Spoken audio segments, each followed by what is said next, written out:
the social contract. It's this invisible agreement that our entire society is built on. But here's the real question. Did you ever actually sign it? Today, we're going to pull back that curtain, take a look at what this contract actually says, and meet the brilliant minds who wrote the original terms and conditions. So, to even get why we need a contract in the first place, you gotta start with one massive thought experiment. What would the world really be like if there were no laws at all? I mean, really picture it for a second. No government telling you what to do, no police enforcing any rules, just absolute, total freedom for every single person. Sounds kind of great, right? Well, maybe not so much. This whole idea? Well, philosophers have a name for it. The state of nature. It's their way of imagining life without all the structures we just take for granted. A world where, yeah, everyone is technically free, but that freedom comes at a huge cost. No real cooperation, no justice, and definitely no security. And that brings us to the fundamental question, the real head-scratcher. If we're all born free, why on earth do we willingly agree to let other people rule us?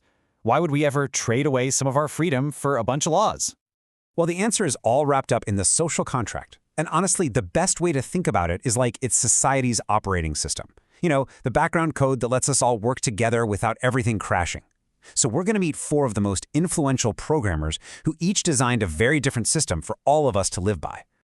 First up to the keyboard, we have Thomas Hobbes. He took one look at that chaotic state of nature and saw a terrifying, endless war. So his entire social contract is designed as a deal for one thing and one thing only: security. Yeah, this quote right here, it perfectly sums up Hobbes's entire worldview. He was convinced that without a strong central power, human life would just be a constant state of chaos and violence. A life that is, in his famous words, poor, nasty, brutish, and short. His whole system is about preventing that absolute worst-case scenario. So here's the deal Hobbes puts on the table. It's a pretty stark trade-off. You give up, well, pretty much everything. Your natural rights, your total freedom, even your right to question the person in charge. And what do you get back for all that? One thing: security. Protection from the chaos outside your door. And this gives us his system. Let's call it Hobbes OS. It's an operating system built for maximum, hardcore security. It's run by a single, all-powerful ruler he called the Leviathan, whose power has to be absolute and can never be questioned. For Hobbes, any challenge to that authority, any crack in the system, risks throwing everybody right back into that nasty, brutish state of nature. Now our next programmer, John Locke, he looked at Hobbes' system and was basically like, whoa, hold on a second, that is way too high a price to pay. Locke believed we could do a whole lot better, and his contract isn't built around security, it's built around defending our basic rights. See, Locke had a much more optimistic view of people. He believed we're rational, and that we're guided by a kind of universal, natural law. And because of that, we have certain rights that can't be taken away, specifically the rights to life, liberty, and property. For him, the problem with the state of nature isn't constant war. It's that there's no impartial judge to settle arguments. So Locke's contract is completely different. You don't give up your rights at all. Instead, you only give up one thing: the right to be your own judge, jury, and executioner. And in return, you get an impartial government whose entire job is to protect the rights you already have. It's a government with limited power, and it's always accountable to you. And what that gives us is Locke OS. It's an operating system that puts user rights first and foremost, but it also comes with a truly revolutionary feature, a kind of bug report that can crash the whole system.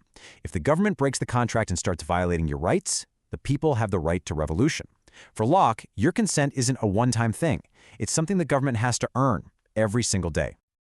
Okay, now we're going to take a hard left turn. Our third thinker, Jean-Jacques Rousseau, he came along and basically said that both Hobbes and Locke completely missed the point.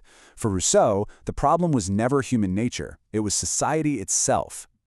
Rousseau argued that back in the state of nature, we were actually pretty peaceful, compassionate creatures.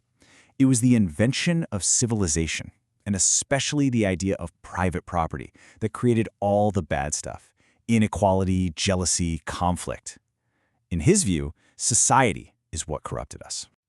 His solution was a contract based on this really powerful and, let's be honest, often misunderstood idea: the general will. Now, this is not just what most people want, like in a simple vote. It's the collective will of the entire community, always aimed at what's best for the group as a whole. not just adding up what individuals want. And that leads us to Rousseau OS. I want you to think of this one like an open source project. Every person gives up their individual rights, but not to a king or a government. You give them up to the entire community. And in doing that, we all become the authors of the very laws we live under. For Rousseau, that is true freedom, getting to directly participate in making your own rules. All right, let's fast forward a bit. Okay, a lot. To the 20th century, and meet John Rawls. He used the whole idea of a social contract for something different, not to explain where government came from, but to create a test for what makes a society truly just and fair. He asks us to play a little game. I want you to imagine that you and a group of people get to design the basic rules for a brand new society. You decide everything. But there's a catch. The catch is, you have no idea who you're going to be in this new world. You could be rich, or you could be poor, healthy or sick. You don't know your gender, your race, your religion, or even what natural talents you might have. You are designing the rules completely in the dark about where you'll end up. This whole setup, Rawls called it the veil of ignorance. And it's a brilliant little mind trick because it forces you to be impartial. Since you don't know if you're going to end up at the top or the bottom, it's in your own self-interest to create the fairest possible rules, especially for the people who might have it the worst.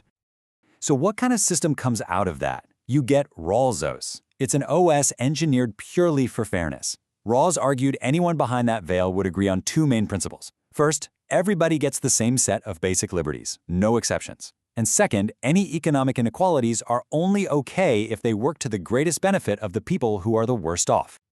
So there you have it. 4 brilliant programmers, 4 completely different operating systems for society.